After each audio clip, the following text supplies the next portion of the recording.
and Thanks for being 602. sure, 602. I don't know that one, but okay. We are we're live. We're up and running, and this is exciting because I can make all the ground control jokes. Well, all right, let's. We were just joking around. How are you, folks? My name's André Chumley, and this is the Gear Spotlight here on Make Weird Music.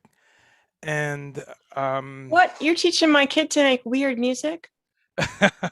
indeed, he's already into some weird music. But folks, I'm a little nervous here because I've had some pretty incredible guests, and this is yet another incredible guest. But all the other guests have not done some of the amazing things this amazing woman has done. She has been to the bottom of the ocean. She's been all around this planet, and then she's been, what is it, about 220 miles in space? Up, she can correct me on that. Up in the International Space Station. She's done all kinds of amazing things, but she's a chemist, a former U.S. Air Force colonel, and she's a NASA astronaut. She's an advocate for STEM and science education, all kinds of things. Ladies and gentlemen, Cady Coleman, how are you? I'm great. That's quite a nice introduction. Makes it It's sound, you know. makes it sound like you're an astronaut. That well, let me start with how are you? I mean, and with an eye towards astronauts know a little bit about isolation, and you've lived under the sea for a week and a half.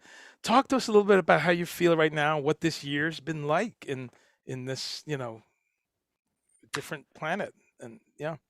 Well, for me, it's a little bit different in our family because as a family, we commuted. I lived in Houston, and my husband lived about an hour north of Hartford, Connecticut, so in Massachusetts. And we commuted for 24 years, maybe 26 years. And so it's a really long time to kind of go back and forth and have a work life. And I traveled a lot in my job, and I retired about 3 years ago. And I guess it's coming on, well, it's 3.5 now. And that meant a lot of traveling and doing public speaking. And so I still wasn't exactly at home as much as I would like to. And then suddenly there it was, the pandemic. And so living in one place, and actually we live in a beautiful place. My husband is a glass artist, and he has a barn and a farmhouse that he bought, back in the late 70s. And when people could buy things like that and not be starving artists, right? And so it's this, I mean, it's heaven. And so it's been really nice to kind of live in the same place. And it makes you reevaluate quite a bit for my husband and I. People ask what I'm doing. I go, in my retirement, I go, well, I'm living with my husband. But now that things are starting to change with vaccination, I think it's good for people to just kind of think back to the way we felt during the pandemic, which is we started to think about what's really important. Hmm. And sometimes, doing your part for the mission meant staying home, especially when it was hard not to visit people that you loved and all those things. And I think and having hard conversations with people you barely know, and saying to them, well, how many people have you seen? And I don't know if, I actually don't know if I want you to come in my house, even though I like you. I mean, those are hard things. And realize that the hard conversations aren't over. I mean, science hasn't changed. This is still a communicable disease. I think we can believe all the things that we're hearing, but sometimes we hear just what we want to hear. And I want to hear that it's over and everything in life is like normal and we can just go jump out.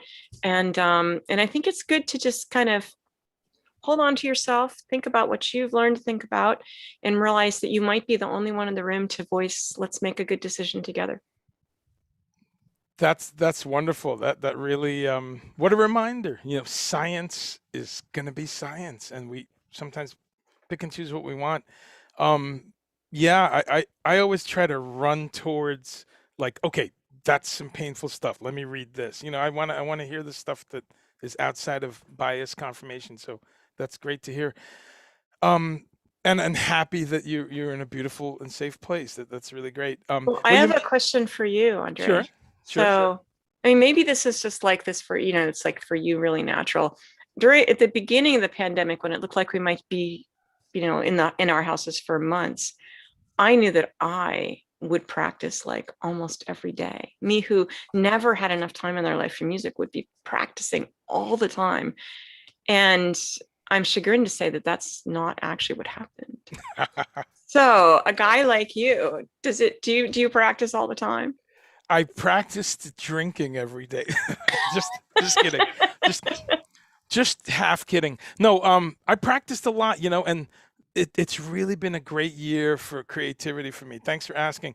I've learned mostly how to do all this streaming and multicam and production, and I've gotten better on a couple instruments. I play a lot more piano now, and I'm figuring things out that I didn't know. So I know a lot of people have been through an absolute nightmare. So I think Yeah. about that every day, and I don't take it for granted. But I have to say, after 25 years of touring a lot, it's been good to be home for seasons and things. Yeah.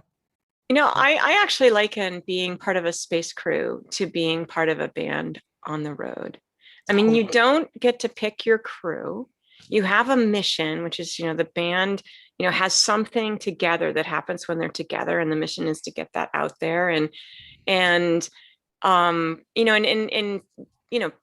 people do things, they bug you, get on your nerves, or you just wish they were different. And it's so much like us, where, and on the road, it's not like you can just go. I mean, in the movies, they go, yeah, I'm going to Omaha, I'm leaving the tour, but, Yeah. but in real life, with a, reputation and all those kinds of things, you can't just like leave when you want to, I would think. What a brilliant observation. Exactly. And it's funny you say that because on a lot of tours, and this is the first time I got to speak to an astronaut, on a lot of tours, you say that. You say, all right, we're going in the space capsule. There's kind of Really? no, we do, because Huh. especially on a bus tour, because it's the 12 of you and the driver, and it is 6 weeks. You'd better get along. You sharing space, Hmm. hygiene, all these things. So Hmm. we joke around and we kind of say, it's this closed environment. So awesome to hear you say that. You bring up a couple of things that are on my questions list, but I'm going to get right to them. But you brought up your husband, Josh Simpson, and people know about him. He's a celebrity on his own, glassblower. Tell us a little bit about that, and do you all watch that great Netflix show Blown Away with the Ooh. We do, actually. We love it. And they actually came and they talked to him about having it here. Okay. But it just wasn't really, even though we have a big barn, it didn't have the facilities really Okay. to Okay. do that. But I always think it's pretty interesting to see what catalyzes people thinking that something is doable for them and that they maybe could be interested in it. And when you said, I learned some about some different instruments, this instant hope sprung up for me. Like, well, I did not actually practice as much as I meant to over the pandemic. And yet I do love to play. And when I am playing more, things come out more easily and there's not this struggle to make them happen. I thought, well, maybe so it's possible if I really, even if I just start playing again now, Right. that, you know, I'll be able to get better. Okay. Well, that's great Oh, that you all know but, the but the show. glass thing, I just think it makes people interested in glass, right? Yeah. Yeah. Yeah. And for those in the audience that don't know, go look that up. It's called Blown Away, and it's kind of like the Great English Baking Show or the Pottery I Show, do where like it's that baking show. oh great, and all of these have this similar format. It's a competition, but in Hmm. this one, people are learning glass blowing, and Katie's husband, Josh Simpson, Yeah. great glass blower. I'm actually at his desk. His office is always very picked up, right? And so that's why I steal it for Zooming. Okay. But he makes these objects called planets. Wow. And I mean, they're not, I mean, I don't know if this one really exists, right? Yeah. But he uh, made them for a dozen years before we ever met. But I think that people explore in different ways. And that, when I have a friend who's a really wonderful, like, spacesuit designer, engineer, fantastic woman. And the first thing she does when she has a new project is she hires a graphic designer to help people see, what does it look like? What is this thing we're all going to work so hard on? Because if people don't know what it is, how can they decide they want to be on the team? That's fantastic. That it's no pun intended, but it's great to hear how down to earth some of those entry points are. Um, wow. Well, I'm geeking out so hard here because I was a nerdy science teen. I had I subscribed to Discover. I was a charter member of the Planetary Society with Carl Sagan. Really? I was a nerd. Are you I still in wore it? I Oh, wore a look at that. pocket protector for this, you know. I'm not, but I've seen their websites Hey, and they will stuff. take you. It's still a very interesting, like, people who have like a passion, and there's many of the early people. And, I mean, I think I don't know. I think it's pretty neat stuff. I'll check it out again and JPL and all that. On that Those note, guys, those y- guys are so funny.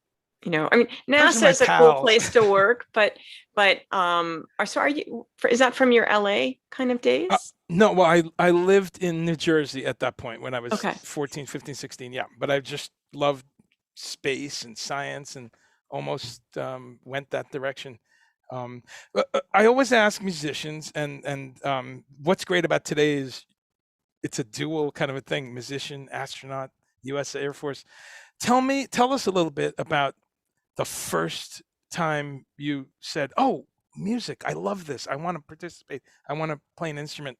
And also tell us the first time you thought, "Space, airplanes, spaceships, that's what I want." Give us a little bit of that beginning. Um, in sixth grade, they said, "Does anybody want to learn how to play an instrument?" And I just suddenly was like, "Yeah, I'd like to learn how to play the flute." And it just, like, occurred to me, and I had a friend that was going to play too, and so I learned. And we weren't a family that had a lot of money for private lessons and things like that, so I didn't actually have any lessons besides in the school band until my senior year. And I wasn't somebody that was like the first chair. I would be kind of in the first couple, and I wasn't actually just sort of so competitive. I like to play, and I like to play and make my stuff kind of be in the right place. And I liked what was happening kind of together. But something that made a really big difference for me was to be in the stage band in high school, where it just was a really, these band directors, these people that take care and look you in the eye like you can do it. I mean, I need those people. I'm somebody who really needs that encouragement. And the band director said, "Cady, we usually only have saxophones, but I just think that you would like being in the stage band."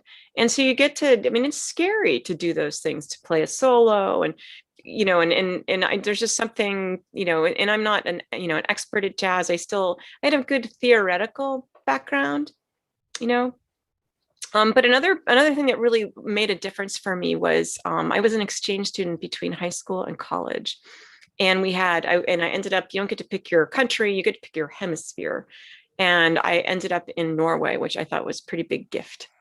And Wow. wanted to go see the sort of the ice bears, the polar bears and everything. But in this language camp up in the mountains for 2 weeks, one of the lead instructors was a guitar player, and he's playing all these folk songs. And he said, "Cady, you should play. You play the flute." I said, "Well, I don't know those songs." He goes, "Well, but you know the C scale, and you know the G scale, and you know the arpeggio in that. So you know that. So if I'm going to show you, my hand is like this, I'm playing G. When you see that, those three notes work. Play one of those notes, see what happens." And he was very cute, right? I So, like. and Olav Njosta. Anyways, but it really made me feel like, and especially in a time when you feel kind of alone, it's your first 2 weeks in this country, maybe you could do this. And I would hear how it did go. And then, just the best luck possible, in this very tiny town in Norway that I lived in, my best friend in school played guitar, this girl named Siv. And that was our thing to do, was to get together and play flute and guitar, and eventually sneak off to Oslo and play on the street so we could make money, because it was fun to do that. And that was our nice dinner money. for traveling. But that kind of that was sort of, I mean, usually just I think it was such a big step away from being even in a stage band, to be just you and another musician figuring out how to make it work. And that the thought that I could do that has really lasted my sort of whole life, I would say. That's beautiful. And no, because you talk about music so much in interviews, and of course we're gonna share some video with the folks on where you've brought those worlds together. Well, why don't we do that? Then we'll come back to I'm a yacker. You just have to like cut me off, okay, André? no, we're here. We're here to hear what you're saying. Let me just. I always got to remember to say hi to the folks in YouTube. So let's do that. Thank you so much for stopping by. There's Kathy. How are you? Sharon's here. Coulter. Thanks for all stopping by. Mumbo's here. What's up, man? Mumbo can testify in court like no one else. One of my Really? oldest friends.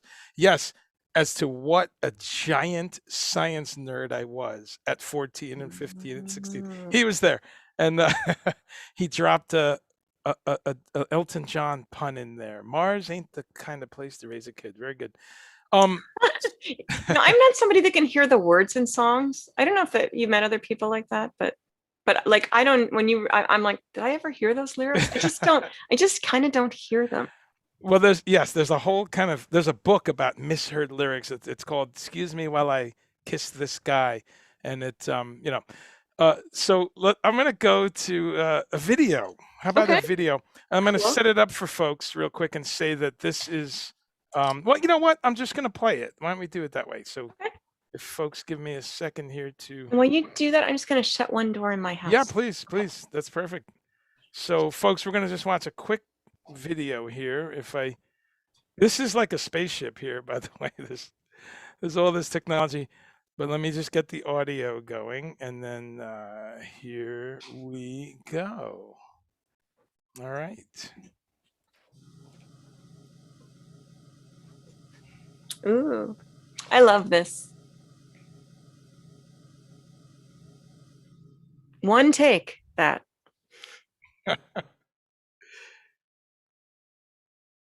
Love the hair, which we're going to talk about. Tonight, Ian Anderson and I would like to honor Yuri Gagarin for his brave journey 50 years ago.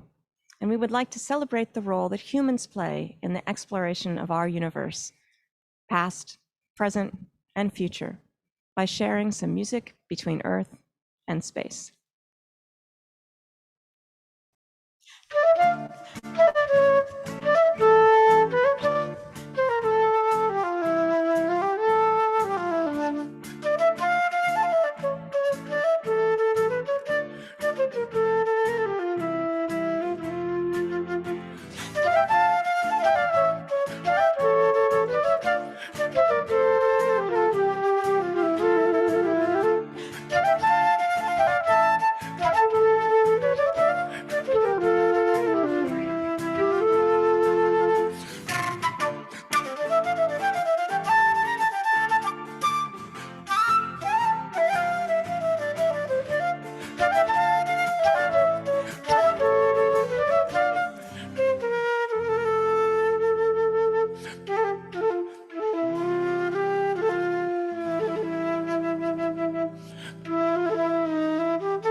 Thanks, Colonel Catherine Coleman in the International Space Station. We should remember that today's cosmonauts, scientists, and astronauts are still every bit the rocket heroes they were 50 years ago. So, from the cultural city of Perm in Russia, let's salute Cady, Dima, and Paolo up there in orbit, and of course, the legendary Yuri Gagarin. Go safely. Awesome. I love it. I love it. And you know, as we've discussed, we're both such big Jethro Tull fans. But what I love is how Ian, that's how he talks. He's so nice. Right? He's so interested and interesting too. You know, even from the first live album I ever heard, and the next one's going to be a special song. And that's how he talks. So now, well, let's stay with Jethro Tull for just a minute, because now you were growing up listening to flute music, listening to all kinds of music, classical music, rock music. when did you hear Tull and kind of go, oh, flute, that's, if that was the attractive sound of it. Tell us about your Tull fanship. It definitely was. It was during, well, I want to say, so high school for me. I was graduated in 78. So it was right during that time. And so that was the kind of music that I listened to, and that it would be this music that everybody loved, but there'd be a flute in it. Because when you think about it, you heard so much music that everybody's like, oh, and Aerosmith and this and that. And to have the, it's like, that's my instrument. And that's actually why I contacted him when I was going to go to the space station, was that I thought it's one thing to bring my flute with me, but one way that you bring other people with you and you actually just say thank you, is to bring something of theirs up there. And you try to make sure you find sort of nice spirited people that are going to take that in the right way as a way to sort of share it even further, so to speak. And but I wanted to thank him for bringing the flute to rock music, which I don't know if he's exactly the first, but was the first for me.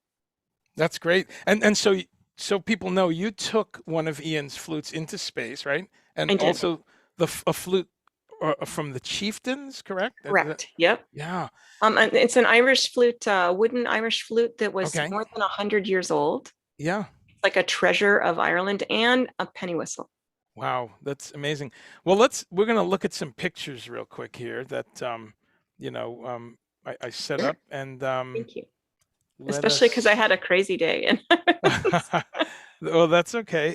Let's see here.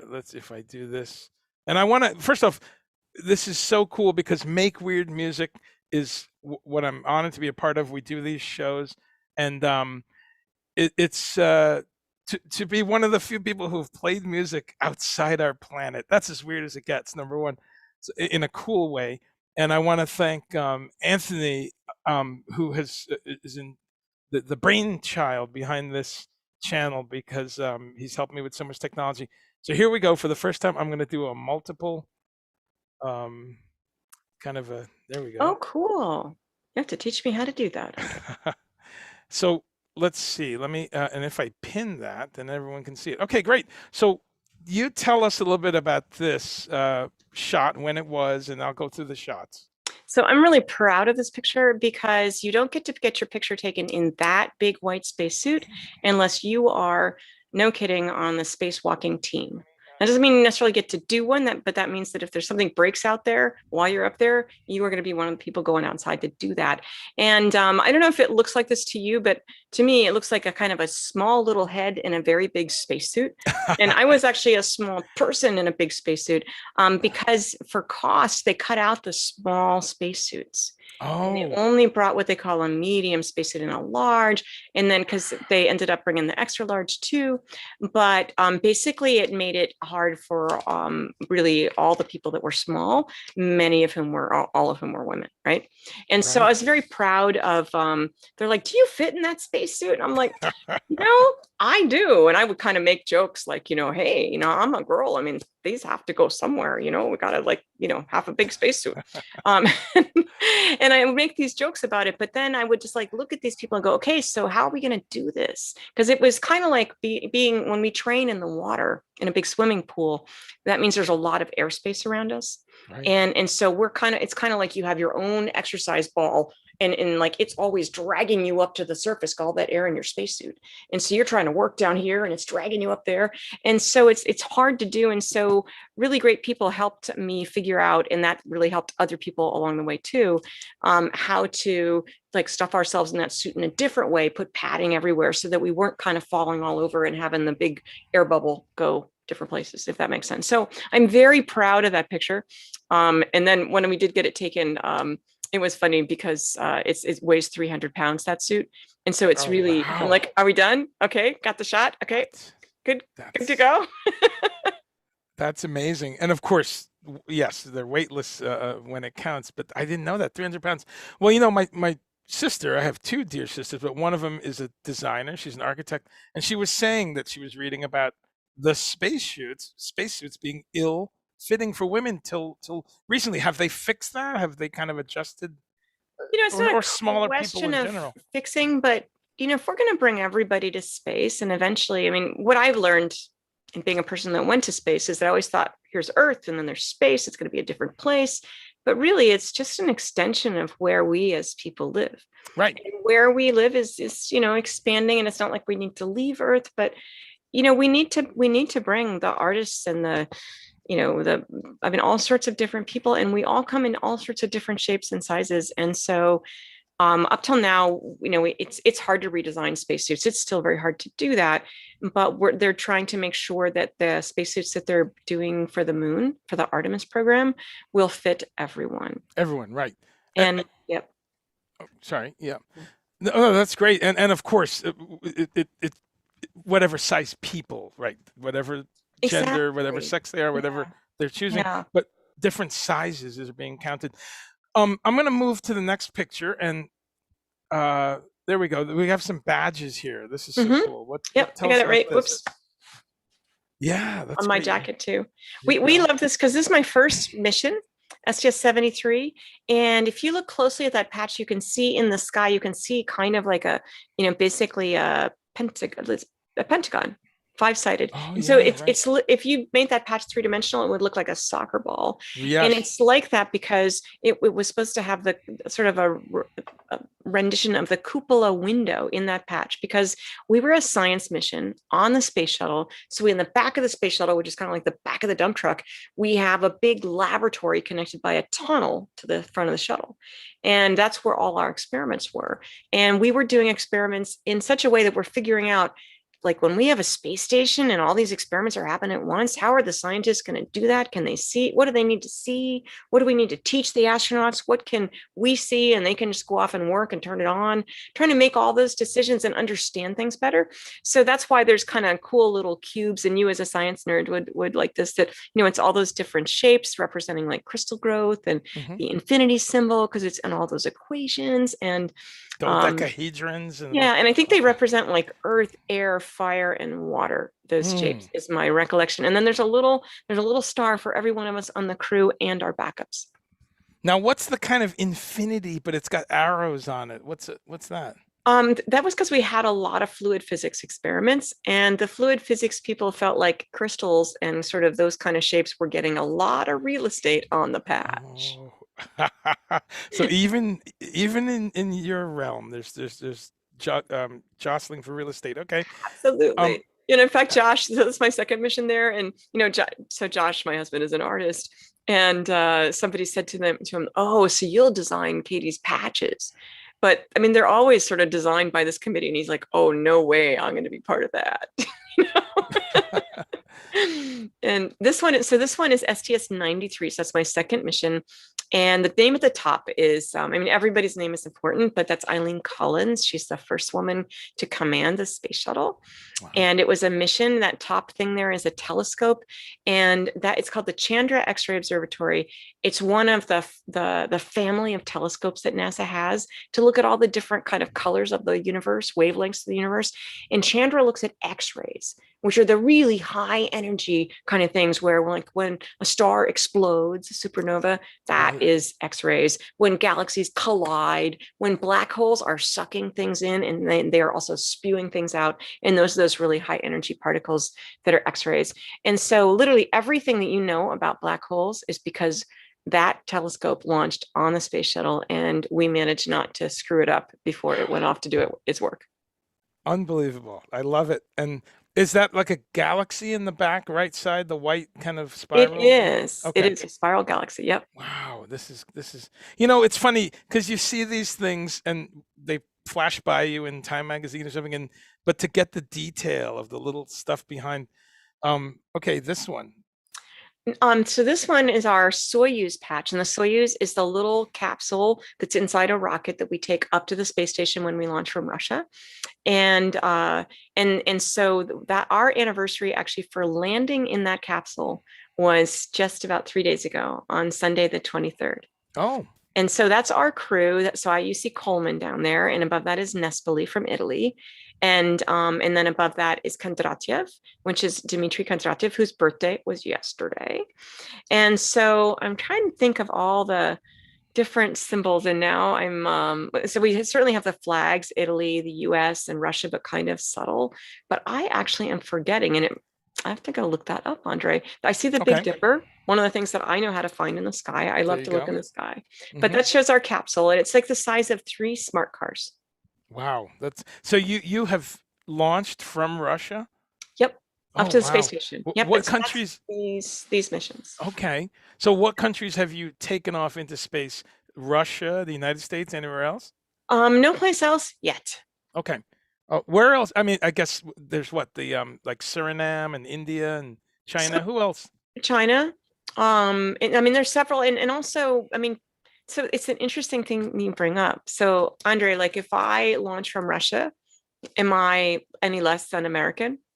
No, No, but I'm no. up in space. And so we have a thing, satellites and things from other countries, a lot of African countries launching from the US on US rockets from French Guiana, from Japan, from Russia.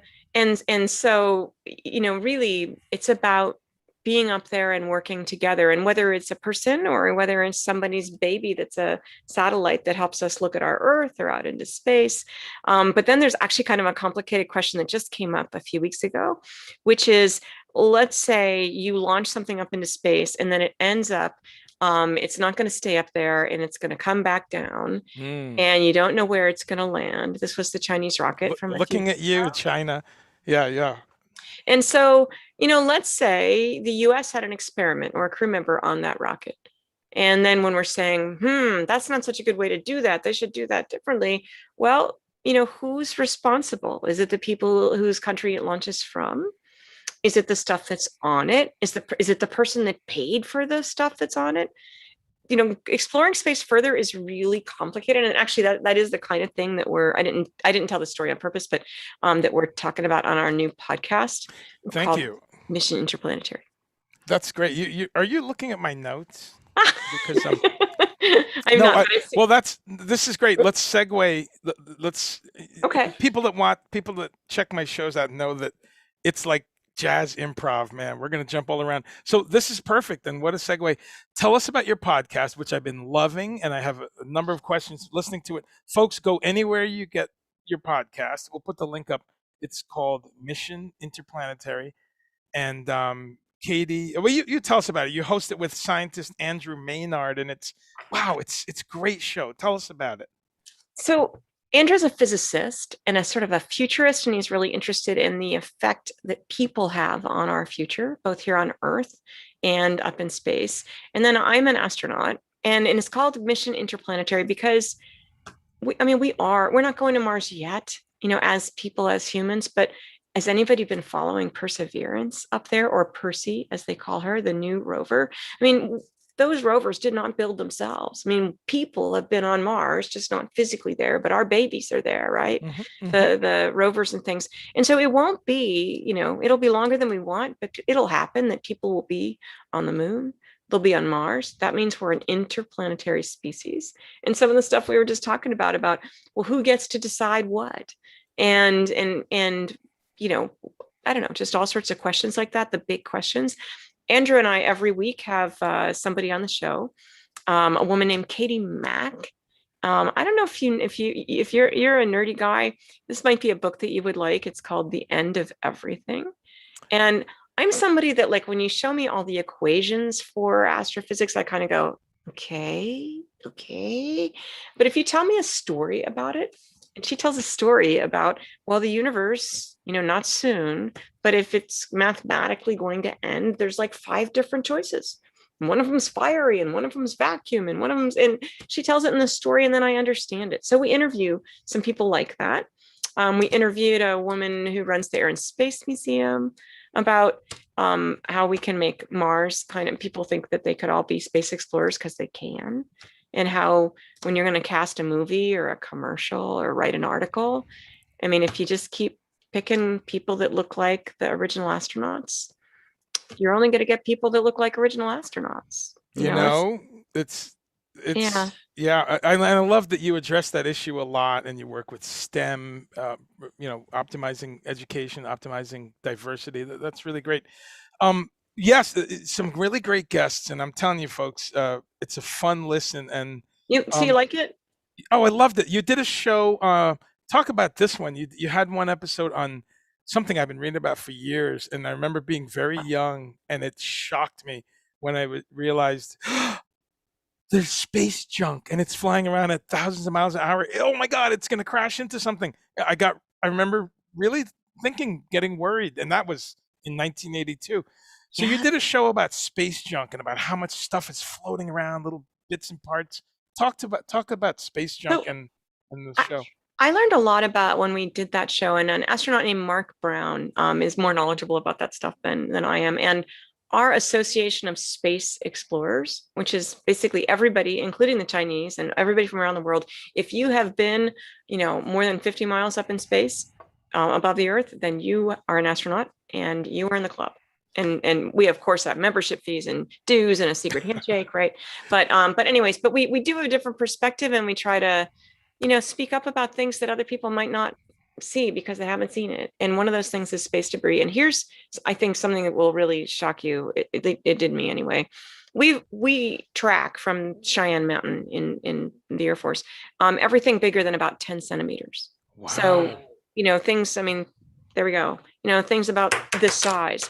But when you think about it, some little tiny bolt going Right. through your window or your solar array or right at the most little critical part of your satellite can do a lot of damage. And so we know that there are 27,000 pieces of things that are this big or bigger, and they're all tracked. We go, okay, well, we know where they are. And actually, we can mathematically figure out when they might be in a way that might be about to, in about 2 days, run into the space station. And we can move the space station, or, we kind of watch those things.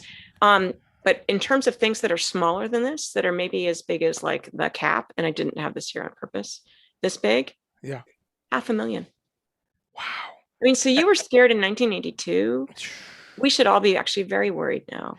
And there is nothing saying what the rules are. Right. If something breaks something else. And now are things going at different velocities, or are we talking everything's moving at 1,000 miles per hour? Kilometers per hour? They're all going at, it depends how far away you are, Right. what speed it takes to kind of just stay there. And if you go slower, it means you spiral back down. Right.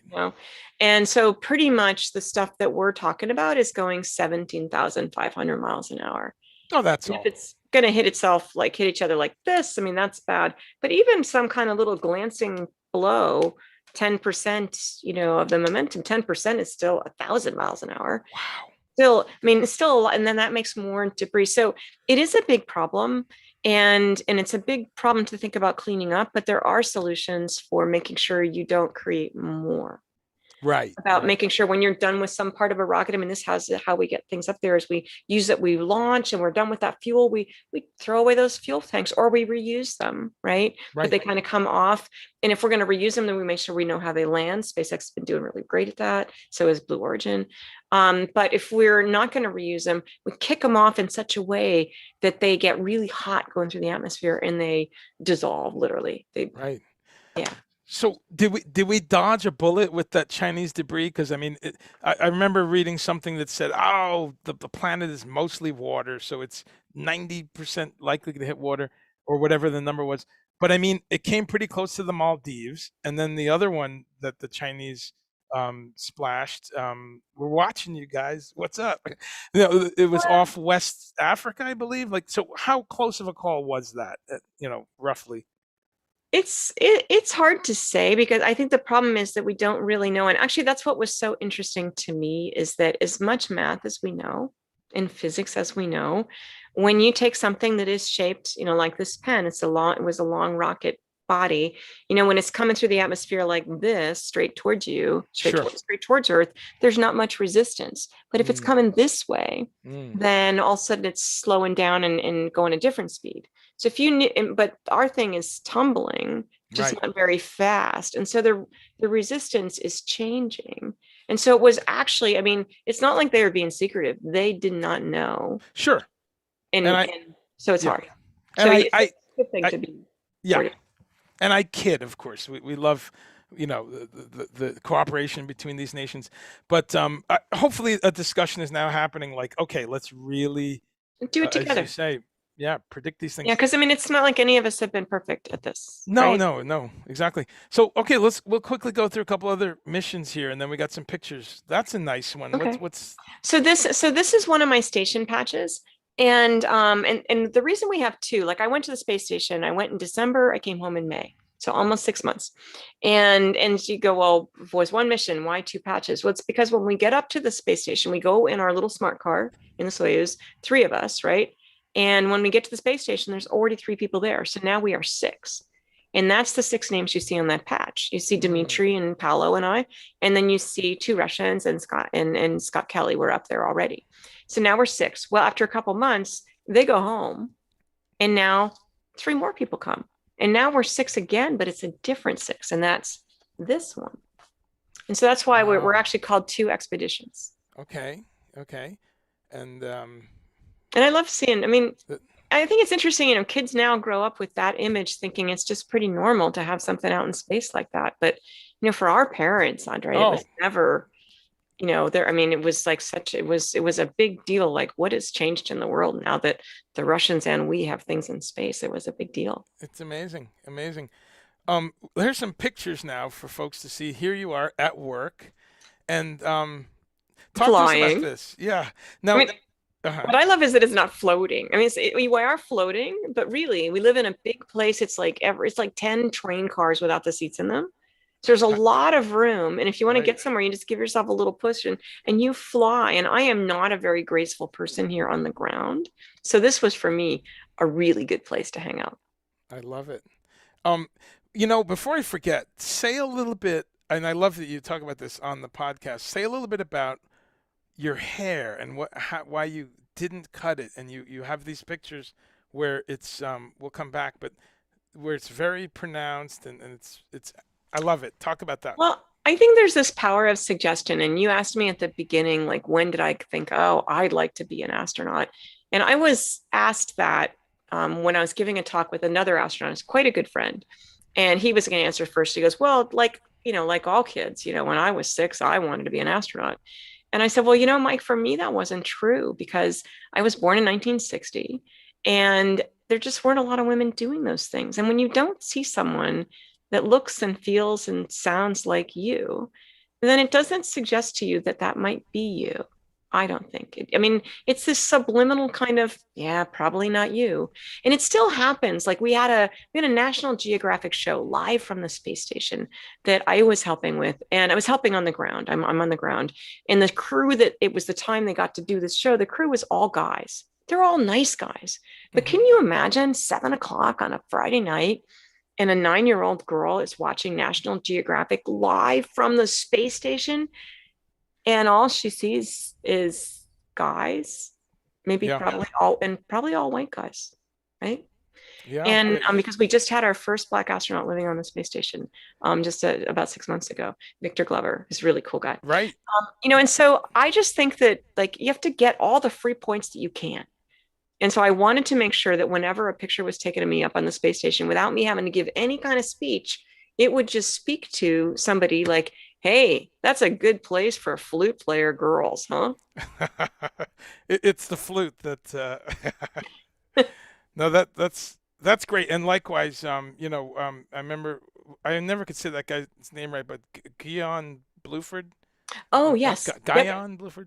I always say Guion. Guion. So I was okay. That's what I thought. But back, you know, in the '80s, you know, I remember again. You see someone. Did that mean something to you? Oh, huge. Was Because it? again, all the and John Glenn and all the other people, Armstrong, they were heroes. I mean, they were great, you know. But yes, that was an extra kind of like, yeah, okay, and we're all the way out in space. This is great, you know. So that's beautiful. For you to share that with us. Let's back up here. Who's this? So this is Valentina Tereshkova, who's the first woman to go to space. She's a Russian woman.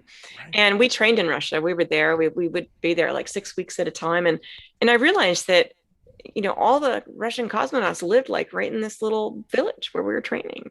And I said, well, if Valentina's around here, like, could I meet her? Could we have coffee or tea? And it turned into this big kind of publicity kind of thing that happened. And so it got set up, and then there was reporters, and we were in this kind of glassed office, and they're taking pictures, and they took all these pictures and things like that. And then she just like shoos them out, and we had tea, and we sat and talked for like 40 minutes. And between my Russian and her English, we actually could manage to figure things out, and talked about going to space with boys.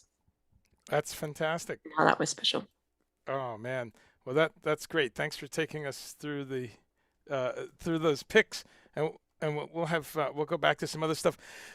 I wanted to jump back to the podcast because that's the new thing you're doing right now, and then we'll circle back to some outer space stuff. But you did a show also the other day about this. I was going to ask you anyway about food, but then I was listening to one about this fictional novel that talked about the idea of a virus that makes you allergic to meat, and it was kind of a science fiction idea. And I happen to be vegetarian for 37 years, so as you guys joked around, you were like, "Oh wow, it's like this vegetarian thing." So I want to ask: are you aware that there is a tick that causes that ailment? The Lone Star tick. Have you heard of this? Really? Yeah. Oh boy, for Texas, I mean, well, Texas it's is a pretty mean well, place. it's funny because it's called Lone Star tick because of the coloring on its back. So it's not actually Texas, but it's Abeloma americanum. Yes, so people should look that up. But it's like a Lyme disease kind of thing. So well, I wanted to ask you just about. That's just a sidebar, so people can check that out, and you can check that out because it's a little scary. You don't want to get bit by that. Talk to us though about some of the experiments, because you're a chemist as well, and I know you've talked about how y'all are up there with dozens of experiments at the same time. Talk to us about things around growing food in space, because I've read about that, trying to sprout wheatgrass and spirulina and potatoes and things. Talk to us a little about that food in space that you make. Well, I was going to say, just back to the bugs and the ticks and things. I mean, this is actually why I go to space, is because, I mean, when I think about where I would like to adventure, the whole bugs and snakes and spiders is not good for me. Okay. And so I go to space where there are none of those things, except then when we were there, actually spiders came up, and on purpose. You brought spiders, yes, to see how they build webs, and to see, like, do they learn to estimate kind of different when they're building those webs. And it was one of the last things I did before I left the space station, was get them all kind of tucked in at home in their little boxes and stuff. And so I got to name them Gladys and Esmeralda. Love it. Anyways, but some of the experiments are really neat, and we're like the technicians in a way. I mean, these are not our experiments. And at the same time, especially with the growing plants like you asked about, that's where, you'll have a certain sense. I mean, what makes one person a good gardening person and somebody else not? Just having a little sense of, oh, that leaf, is it like looking bad enough I should pick it off so it doesn't have to work so hard to fill that dead leaf?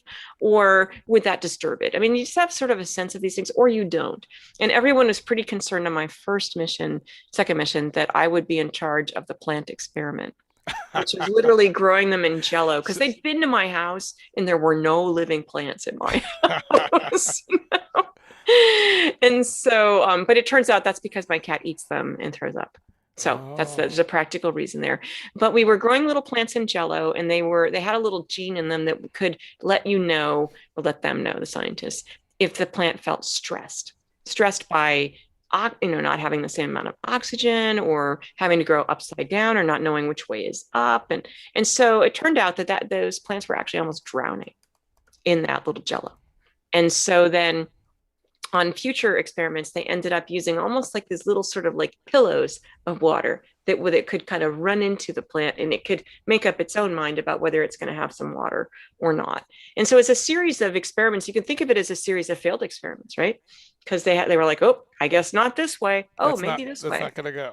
Yeah. And so now actually, I think a really important aspect of this, André, is that, we want to grow food for being on the way to Mars. and learn how to do that in space and so on the way and also on Mars. But the things that we learn in order to do this in space are really applicable down here on Earth. And a lot of the sort of way we do vertical farming in cities, where we're trying to reduce the amount of energy it takes to do it, or in a place out in the desert where there's not a lot of water. Yeah. A lot of these techniques come from the space program of thinking, well, what if we don't have that when we get to Mars? So I love that the science that we do actually comes back to Earth. Love it. Love it. No, I think about that. I've been to Japan a number of times, and you probably have, right? You've been We to train Japan? there because because it's a part of the space station Wow. But one of the things, of with the course, best food. oh, so good. Just love the place. But one of the things that always comes up is what you just said, which is really, thank you. That's something to think about. Because when you're in Japan, they're so cramped for space, right? They've got these restaurants that are on the 10th floor, and they've got housing that's tiny, and they've worked out so many things about recycling and garbage and all that. And I think that when I'm there, I go, you know what? These are lessons. So likewise on a spaceship. Or in the space station. Now let's go to some more imagery of you Okay. at work. And before we do that, real quick, talk to me about, because you folks, Cady Coleman here, and she has spent over 6 months in space, but also a week and a half in deep sea training. Give us a little snapshot of that, because that's maybe crazier.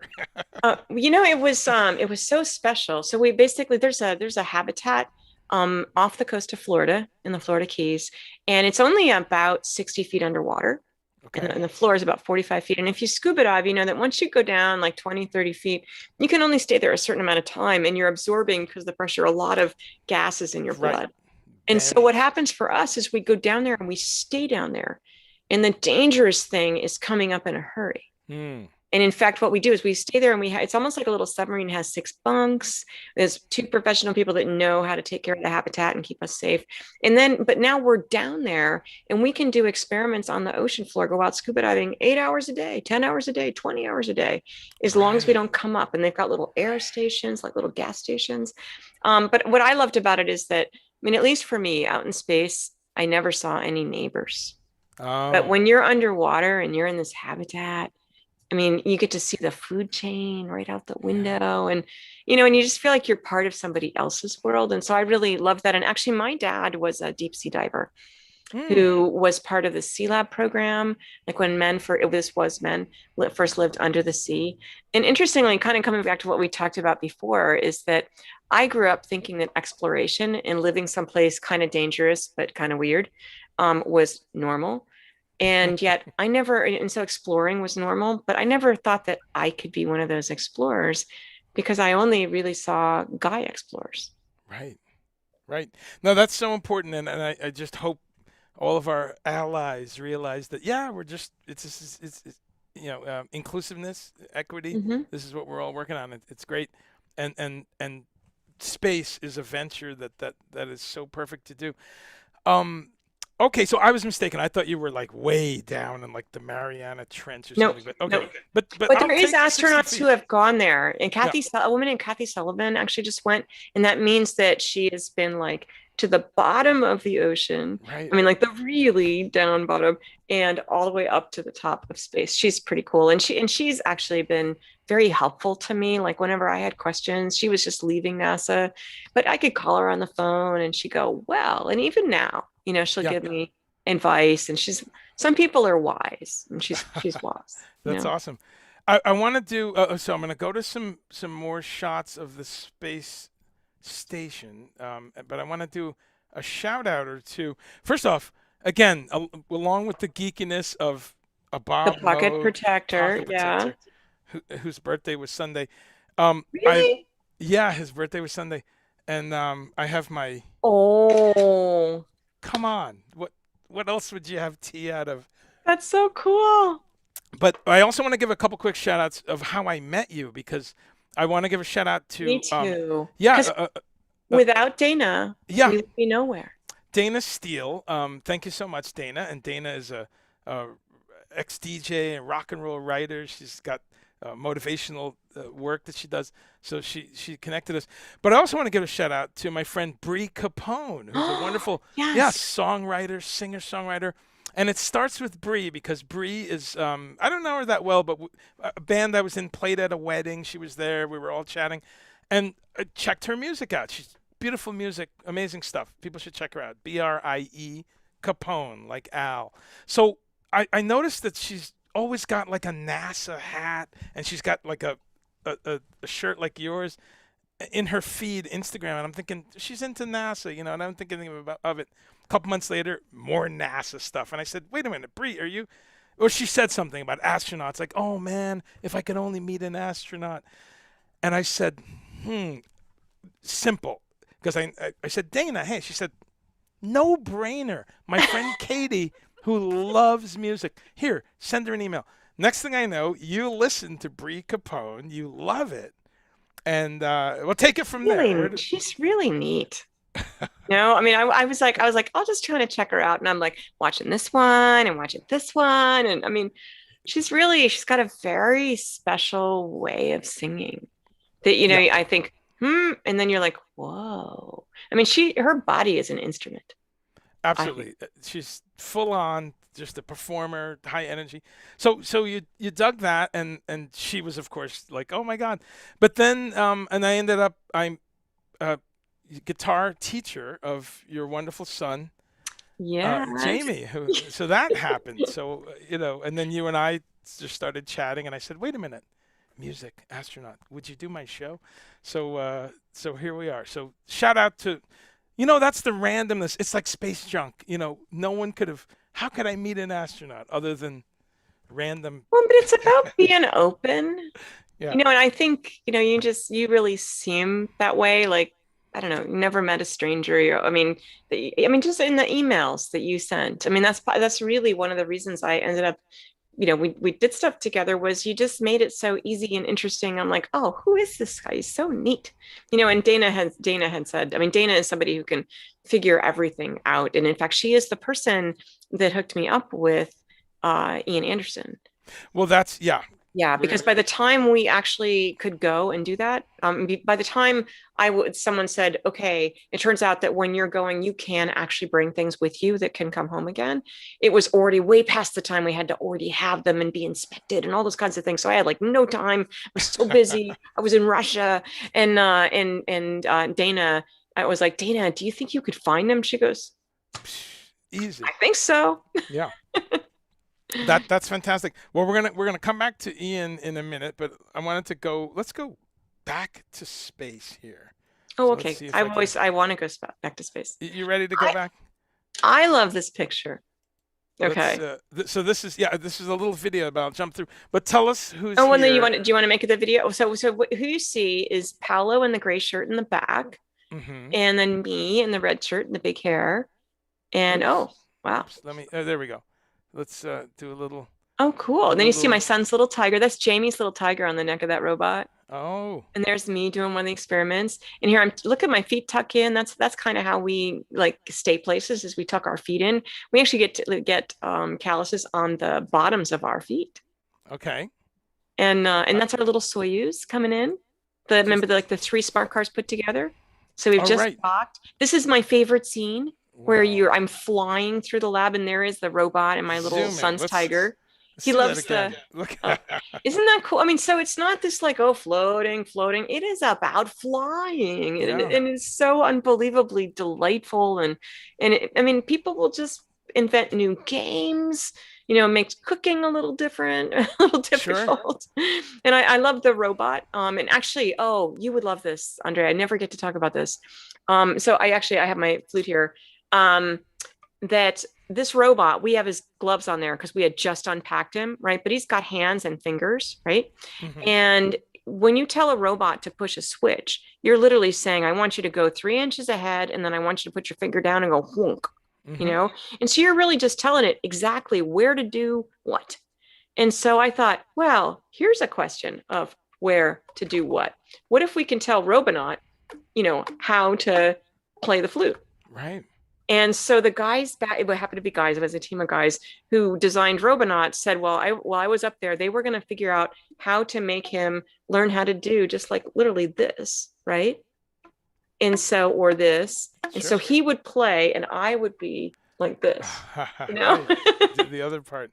But then it was busy on the ground and they didn't have time. So maybe on the next trip, we'll do that. So, and this is looking out the window. Yeah, let's go back to this. Let me repin. I'm learning so much here. Thank you, Anthony Garone, again for. I'm going to thank Anthony too, because I love learning new things. And you know, some people it's just like breathing how you do it and how you figure it out, and to other people not. And when you share, that's so nice. It's amazing. So I know this from your different interviews, but I understand that late at night, which of course. Supposed to be sleeping. In space, it's arbitrary. But late at night, obviously you're on a schedule. You go into this quiet little area and you play your flute. Tell us about that. And you just look at the Earth. Wow. Talk about that. So we actually do live on a schedule. We use British time, London time, GMT. And so there really is a time when you're supposed to be in bed. And yet that's really the time when everything's sort of creative that you see. It's really busy there during the workday. And usually it's not until 10 at night that you really have some time to sort of do something. And so it was in the middle of the station and we slept at either end. And that meant it wasn't going to disturb anybody. And so I would just go up there and watch the world go by and just kind of play different things. And I don't, you know, the big confession is that I don't really practice. I do actually some, but really I like to play along with people. And I finally figured out that I should just like put in music that my band plays and sometimes with me on it and sometimes not, and just play along. Okay, so that's awesome. But you're often looking at, and there's Australia, there's Indonesia, right? Wow. And you can see, and I always think it's kind of neat. I mean, we would look on the map. There's a simulation showing where we are on the map. And I want to make a point to everybody that there's a thing called Spot the Station. If you Google that, you put in your zip code or the city that you live in, and it is going to show you it is going to tell you when the space station is going to come over your house. Right. And if you live 51 degrees latitude or lower or higher, so it's like pretty much, I mean, just below Norway, right? And just above some of South America, then the space station is going over all the time. It's just maybe going to be dark out or light out. But if it's the time, usually kind of around early dark or so, it'll tell you, I'm sorry, I'm just kind of tired at the end of a long day, but it just tells you how high up in the sky it's going to be. And so you just need to know what time to look and where to look. It'll say it's going to start in maybe the southwest, figure out where southwest is. And at that time, go out there about 2 minutes early and go and you look in that direction, you see stars and you're like, or the stars are just coming out and you're like, is that it? Is that star moving? Oh, I don't know. And then suddenly you see one that is just sort of sailing. It's not zipping. It's just sailing across the sky.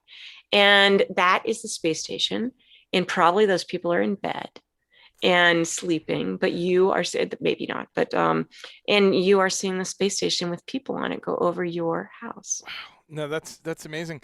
And thank you for answering a question in there on the that's GMT. And I mean, because is it disorienting? I mean, are you always on the other side of the Earth of the sun, or are you getting the blast of the sun sometimes? Well, so here's the deal. So let's pretend that you are the sun over there. So we are zipping around the Earth in orbit. And so if you think about it, we're going in a circle. Our ring literally doesn't move, but the Earth is turning. Right.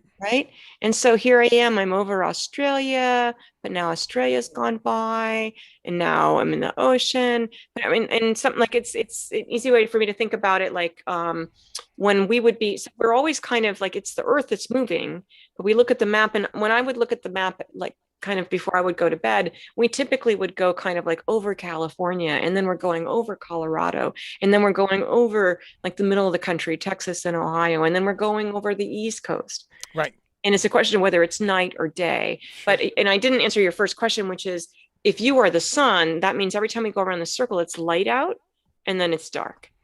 light, dark. And so we have about 45 minutes of darkness and 45 minutes of light. There you go. That was how I should have asked it properly. Yes. No, How you and I long? just got going about something else, but no, No, it's good. please.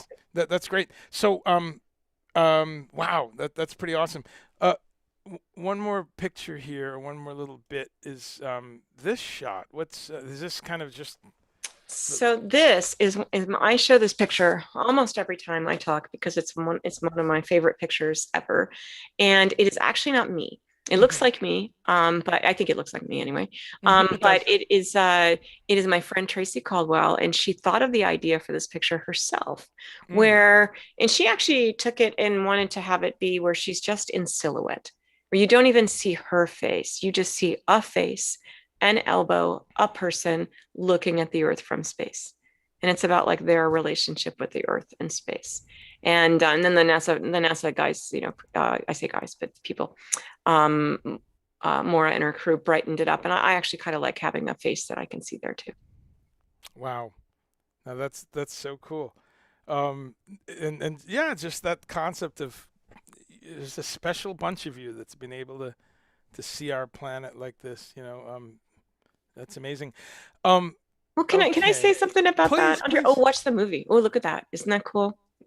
I love the Earth at night, and we don't go this fast. This is sped up a little bit, right? And those little bright flashes are lightning. And then this is Ireland in the front and Britain in the back there.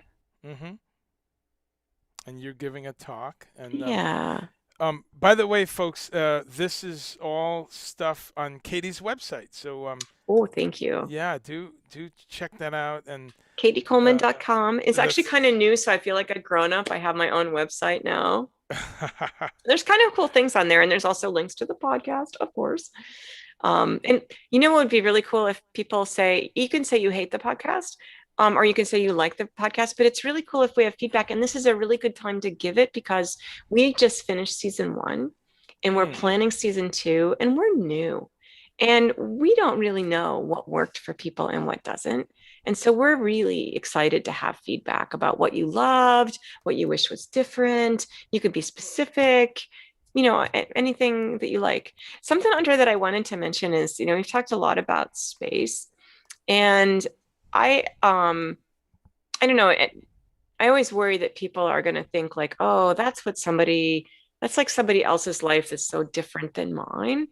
But if you're, interested in André's show, you're probably interested in music and also interested in kind of like the things that you have inside you that you have to give, whether that is, a phrase during a song or playing in just the right spot, or, maybe you're another kind of artist, or maybe it's some equation that you kind of see, but everybody has those things that is their thing to share. And for us, I think it's just, for me to kind of have that intuition of how I can help things go better in space. I think one of my superpowers is being able to kind of see everybody on the team and know how they're doing and who needs kind of a little hello or a joke, and things like that. And, and so those things come easily to me, but you ask me to, play with the Chieftains on stage, and I am down to my skinny little, very scared, feel like I have no options, hope it's going to go right place, And so, but, you who are listening, who are musicians or otherwise, some of these things, it's just kind of your place where you just can really kind of be yourself and do those things. But for others, it's their scary place, and just realize that we all have those places. No, that's a wow. Just so many great nuggets of wisdom here, and that's a great one. Then encouragement for people to kind of live your dream and figure out that thing that you want to optimize.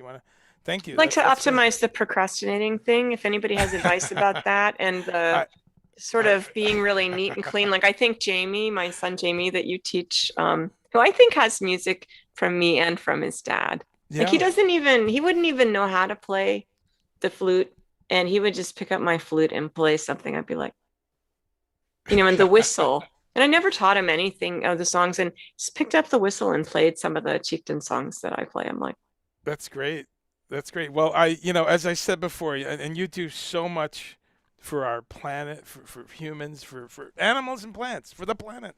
You do so much because we don't even have the time to get into the lectures and the presentations you do about our oceans and water and all kinds of things. It's amazing. I really want to encourage people to check out what you do and check out NASA and astronauts work in general, In because the you all do Perseverance stuff. rover, I mean, Yeah. I think on the space station right now, it's really cool because like it's the time when we've figured things out and they are up there getting really interesting work done. And it's a really fun crew that's up there. And then also like, especially I think tune into Victor Glover and his crew who just landed, because they're going to be telling their stories. Yeah. You know, maybe virtually, maybe in person, but I mean, you know, whatever, Instagram, wherever you like to see things, you know, look up the stories. I realize that when people tell their stories, I think that's at least how I like to learn, and following those guys, I think is a cool thing. There's a thing called the Ocean Elders, where they have shows like every couple of weeks where they have some ocean explorer that explains ocean exploring kind of things. And in podcasts, there's a cool podcast called Houston, We Have a Podcast. Oh, If okay. there's I'll check anyone that out. here that might be kind of nerdy, André. And I actually go there to learn stuff about, I mean, it's kind of chatty, it's long, Okay. but I I'll mean, take chatty chatty. in a good way, but I mean, they're very detailed. They just had an episode about, they interviewed the schedulers, the people that like, when we're getting ready to go to space, I spent a third of my life in Russia, third in Europe or Japan or Canada, and a third in the United States. Wow. And had to like mix all that together and get people from all over the world in the right place at the right time. I mean, think about the tour schedule, right? Yes, similar. And so it's ladies that do that, and the detail that they talked about with their jobs, I'm like, holy cow! It made me feel like it's a miracle, you know. Anyway, so I like learning things. We can tell, and I love it, and we can tell on your podcast, because again, you're always asking great questions. I want to tie together a couple things you said there, and yeah, you know, if we can take some of this science advancement and this incredible knowledge and really, you know, dig some wells and build some homes for people that are less fortunate, and we're seeing that. You're seeing these 3D printed homes happening now. Have you seen this? Little tiny homes with 3D printing. So let's keep having solutions. Now I want to go back to 3D printing, and also you talking about losing stuff, because you tell a story on the show too of how you lose stuff a lot on the ISS, and you were explaining, which I hadn't thought of, when you lose something up there, goodbye, right? Because it can go and get lodged. And so talk about that and how important a spoon is.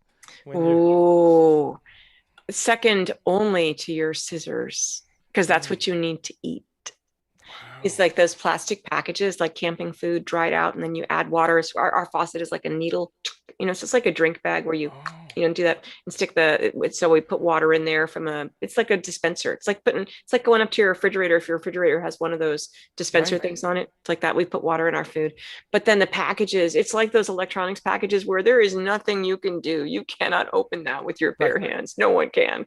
You need those scissors and you need a spoon. It's really good that we have a 3D printer up there now, because now you could make your spoon. Right? Wow. and I have to correct you, André, where I Please. didn't actually lose very many things up there. Oh, okay. But it's only because, I mean, I actually lose a lot of things here on the ground. Oh, that's what I mixed up. Okay. Well, and so that means like up in space, I mean, it's so easy to do because you kind of forget that you have something in your hand and it just kind of falls out. Or you're putting on your watch. I lost a heart rate monitor. Sorry. But things would just, I mean, and in fact, one time I got to play with my band from home, and in a little conference, a little kind of extra conference that I got to have. And so I was listening to them and playing along, and they couldn't hear. One of you can't listen to the other, if that makes sense, right?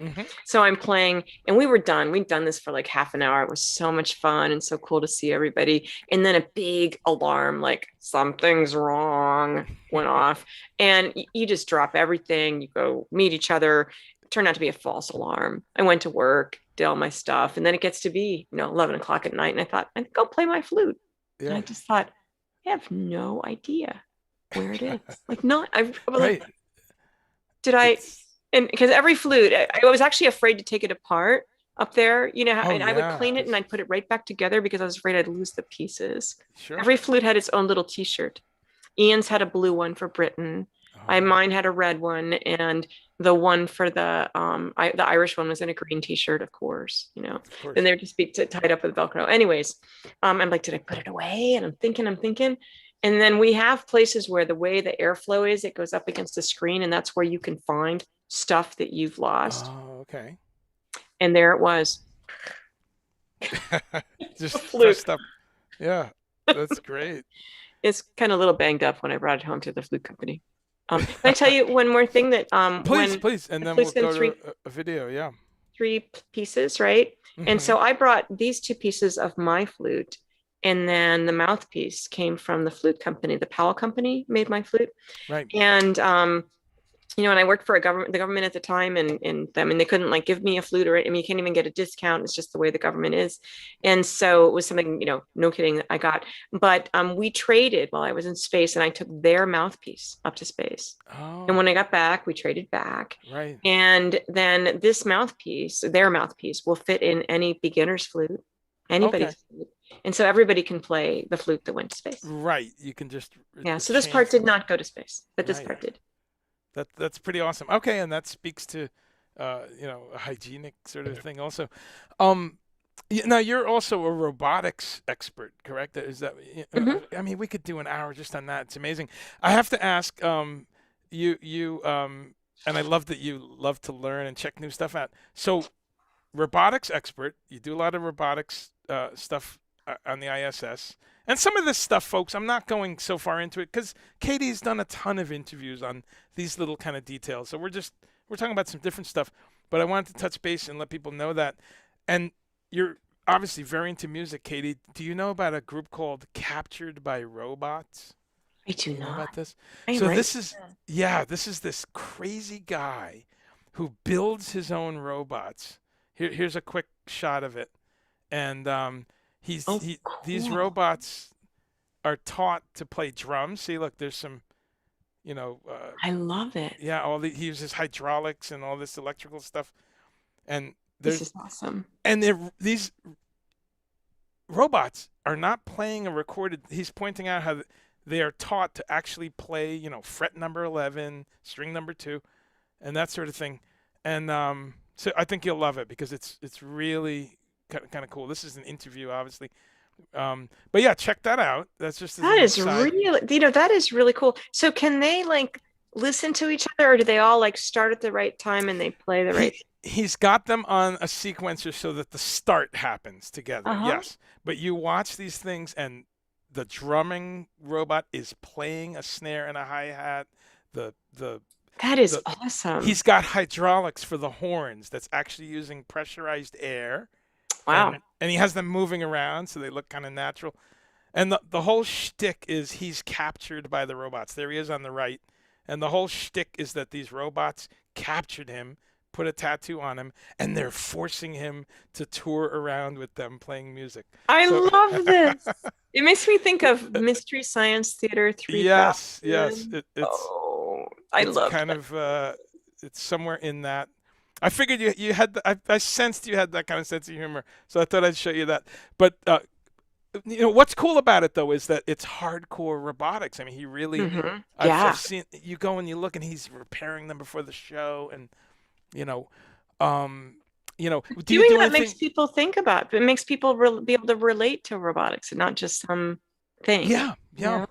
Do you do any work with robotics now? Because, I mean, I watch these videos with the robot dogs and all this. It's a little terrifying. What do you do now for robotics, if you can mention? I guess not a ton. I brought my little robotic arm model to show you.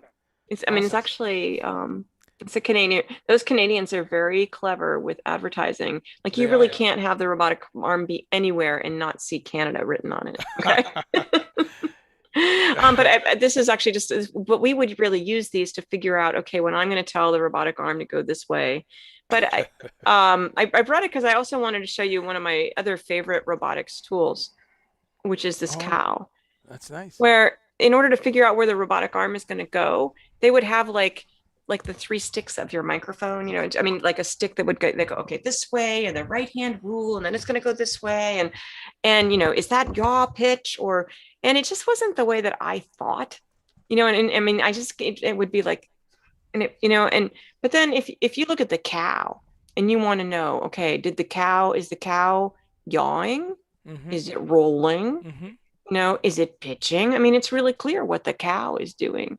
So I would put this cow on my robotic arm. That's great. Right. And kind of, and I bring that up because, we had people, really great astronauts, sometimes where the instructors would go, oh, they can't be taught, cannot. And I was in charge of robotics for a while. Right. Can't be taught robotics. And I'm like, well, they're pretty smart. Sure. Nope, can't be taught. And I go, well, maybe they need to see things a different way.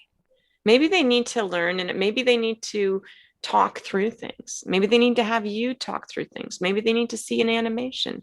And so that everybody learns in different ways. And I just like to support that, because I think it's really, when you take some test or somebody says, what's this? I mean, I'm actually not a person that always knows all the little facts, like what temperature something is, or, those kinds of things. And does that mean I'm not a smart person? No, it means that my forte isn't knowing a lot of stuff like that. But, right. I have different fortes, and they probably matter too. I love this. I love this. Thank you. No, that's so my philosophy too. And just to keep learning. I sensed that from the way you teach Jamie, actually. He really loves learning from you. Well, he's a great student. I was going to say that before. For all the gifts that you've given to our planet, is to have raised such a great kid who, and he's not a kid. He's a young man. He's a college student, but he's just inquisitive. He wants to learn. We talk about things, whether it's music. He's a lot younger than me, so I'll mention Frank Zappa or Alan Holdsworth or King Sunny a Day or whatever it is. He'll make sure he writes it down. And then next week we'll talk about it, and just his career and his photography and all that. So I salute you. These are all things that his parents might have spoken to him about. Some of them. Yes, that's why you can't hear it from your parents. No. I salute parents always for creating that open source kind of thing. Where your child wants to learn and ask questions. So that's. So thank you. Now jumping, we got to wrap up. We could be for hours. I know. Thank you for your time. But I want to wrap on a couple quick things. One thing is that you advised one of my favorite actresses, and mine too. A little bit of a crush too, Sandra Bullock. And so I have to ask: A, do you still have her cell number? And B, do you? I'm kidding. I'm happily paired, but and she's gonna smack me for that. But Sandra, we love her. And what? Tell us about that, like coaching her for gravity and what, what. Well, what I love about it is there's always a way. Like you think, oh, this can't be done, and apparently, the Gravity movie wanted to get some NASA advice. And NASA said, that'd be great. Give us your script. And they're like, well, we don't really do that because it's a very special script. And they're like, no script, no help. I mean, and they weren't being mean. I'm making fun because actually, I mean, then people like to work together, but they had some, they can't work with everybody, and they have to have some rules. Anyways, but then my little brother met Sandra Bullock's brother-in-law. They're both in the wine business, and they hit it off and had this great time. And he goes, do you think, Sandy is making this movie about being do you think your sister would talk to her?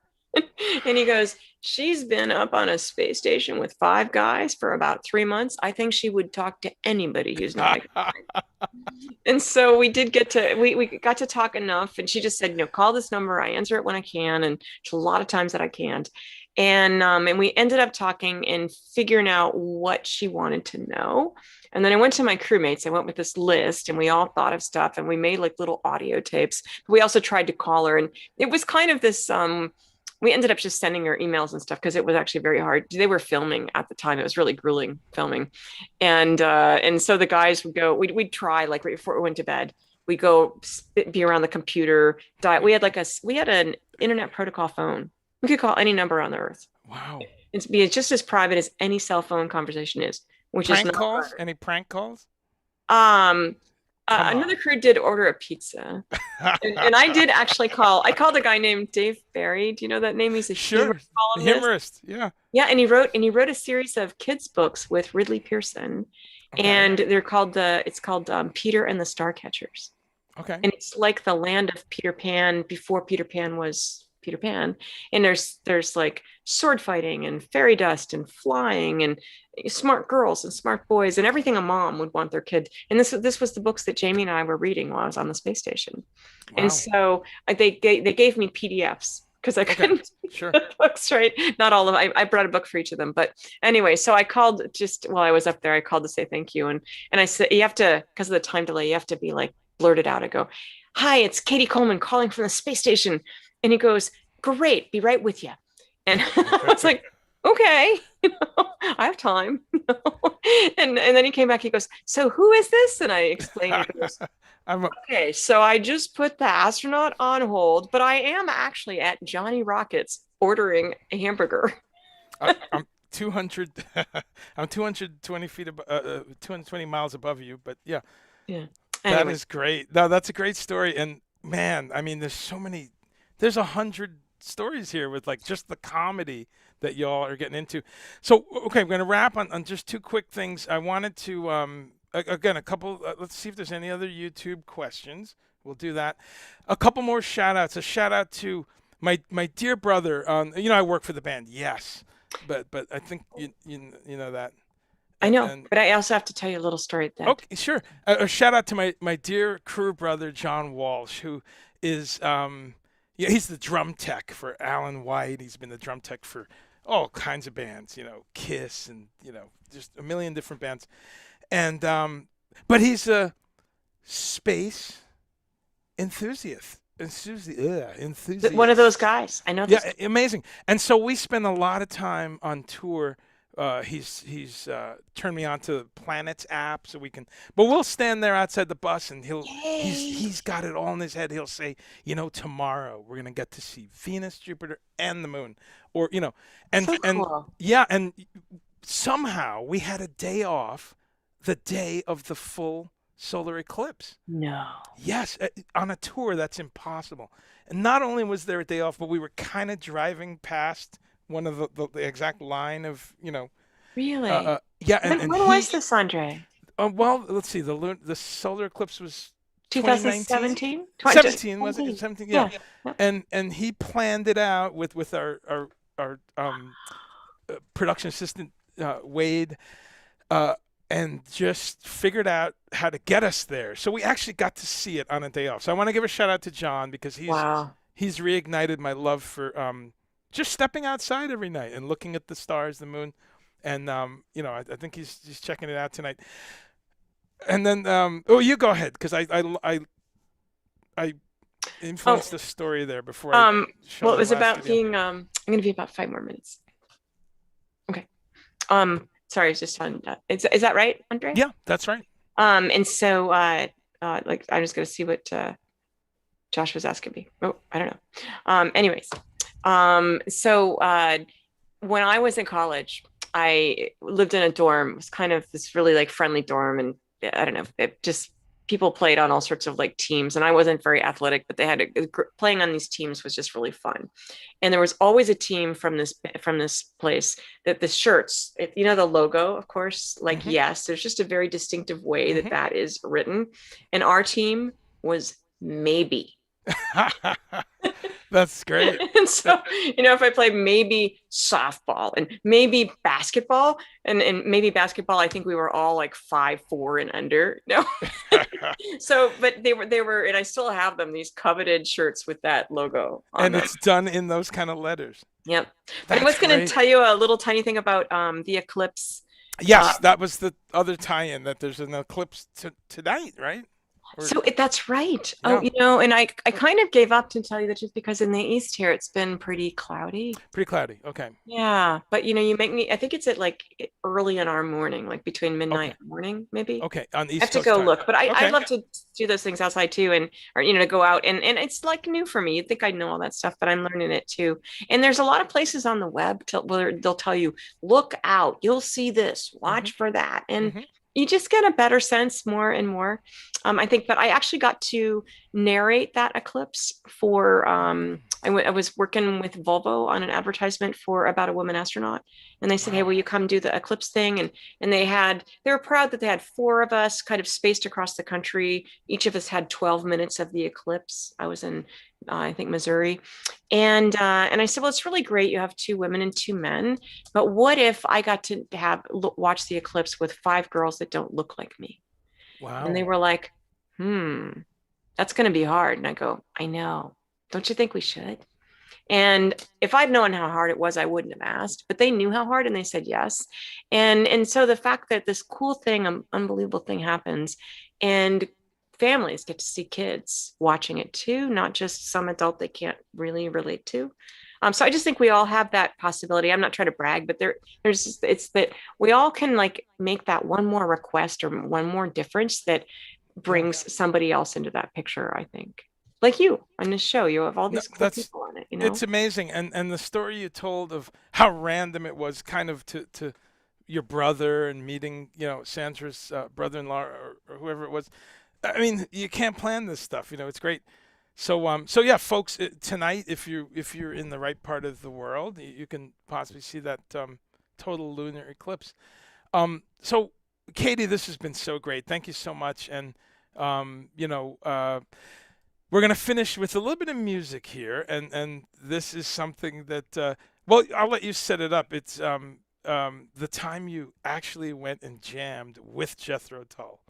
I think that was... Really?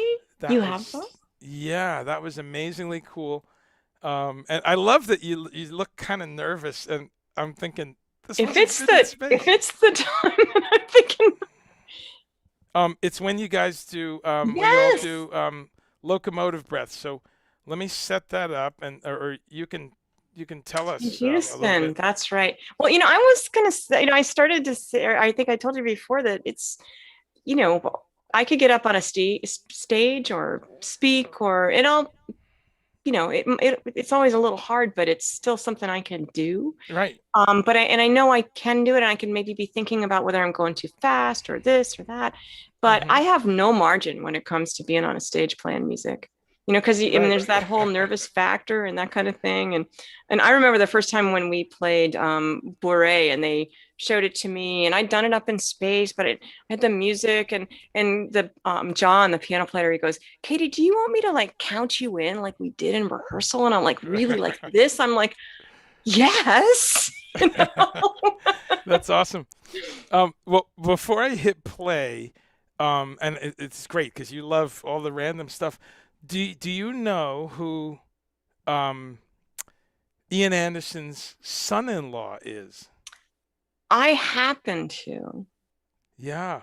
Isn't that amazing? Isn't that amazing? He said to me, he goes, you know, and this is when I really didn't know him very well at all. He goes, well, I have my daughter is dating this guy who's doing kind of sort of a ghoulish sort of series. It's very right, to say the least. To say the least. And well, you know what? I'm gonna put a picture up, folks. Like, if you don't know who Ian Anderson's son-in-law is, then let's see. Let me get to the picture here. I'm killing the suspense. Okay, that's bad production, folks. Oh, you know what? I'm just gonna show this where it's a million pictures. So this is Ian Anderson's son-in-law for you TV fans. Rick Grimes, Andrew Lincoln on The Walking Dead. That's right. He's married to. So Jamie loves that show. As a good mother, I had to like watch the. I had to like see if it was really okay for my kid to watch this, you know. And it's a little much for me, but I did get through a couple seasons.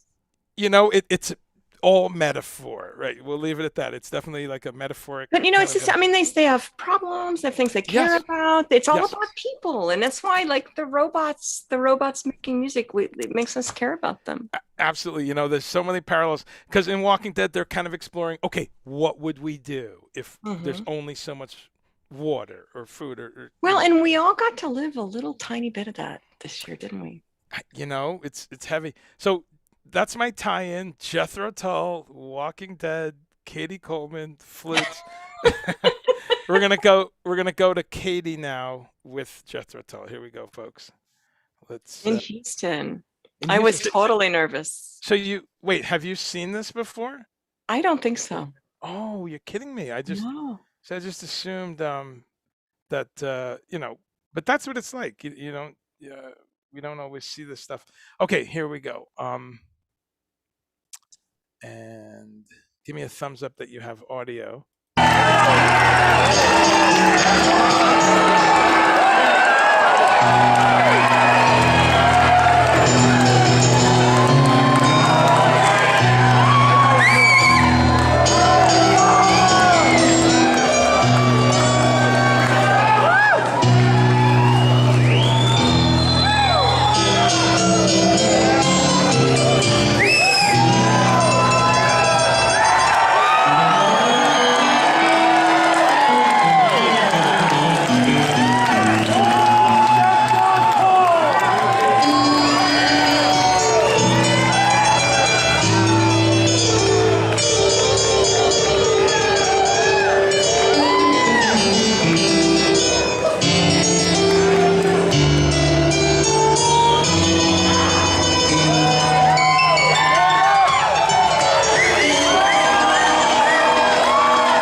Please welcome to the stage a veteran of 2 space shuttle missions and the person who brought my flute back from 5 months in space on the International Space Station.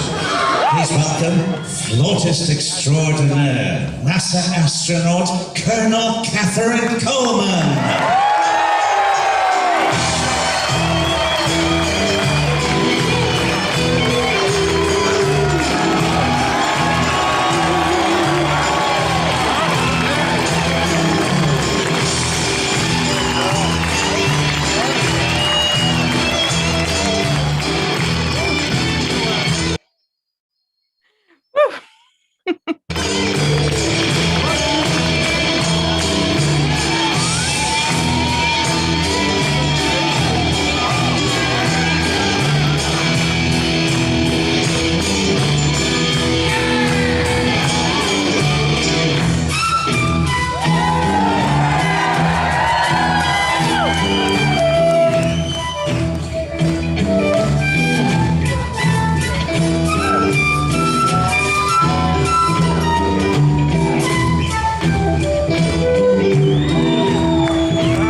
There you have it, folks. I'll let folks go watch the whole 10-minute video, but how cool is that? I've never seen it. Wow, Wow. that's I remember being so nervous.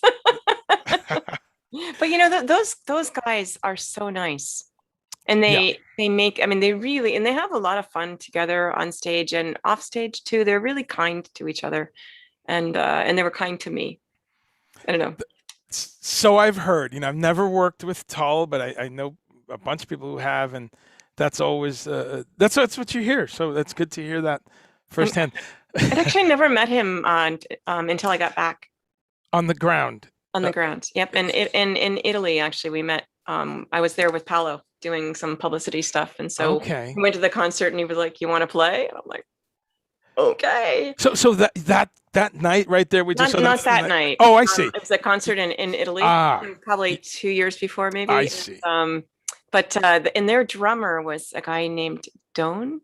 Doan Perry. Yes. Yeah. And we ended up with a couple hours before the concert, after the sound check thing, and he sat there. Jamie played drums. My son played drums at the time, and he sat there and showed him stuff and was the kindest man imaginable. That again, I've heard great things about Doan Perry. Yeah, no, that's really cool. And we'll end with that, folks.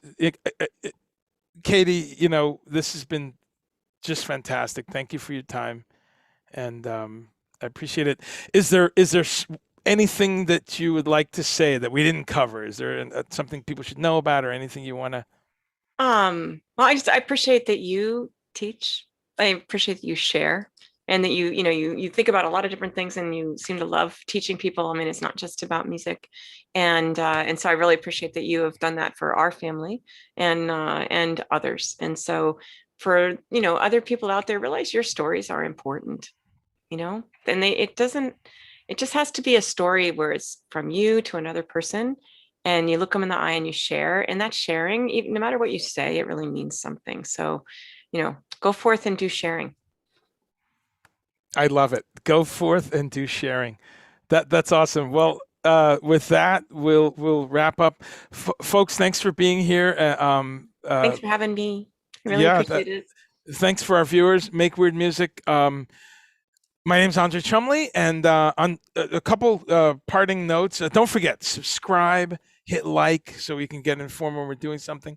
And we've got, in 2 days from now, actually, Friday, this is a busy week, Friday the 26th, I'll be interviewing none other than one of my bosses, Adrian Ballou.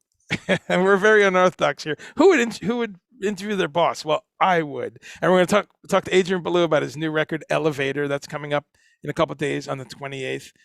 And then we've got some great guests coming up. We've got Diego Tejada from the band Haken. We got a lot of cool stuff coming up. So subscribe and check that out.